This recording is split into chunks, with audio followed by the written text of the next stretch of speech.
No, es que supuestamente eso tenía que haber quemado la mecha.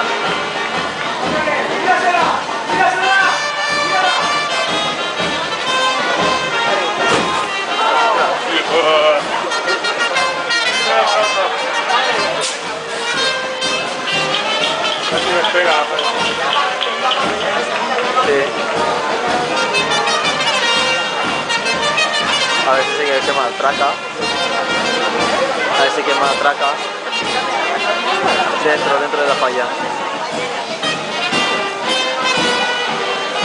Pero no se quema la traca.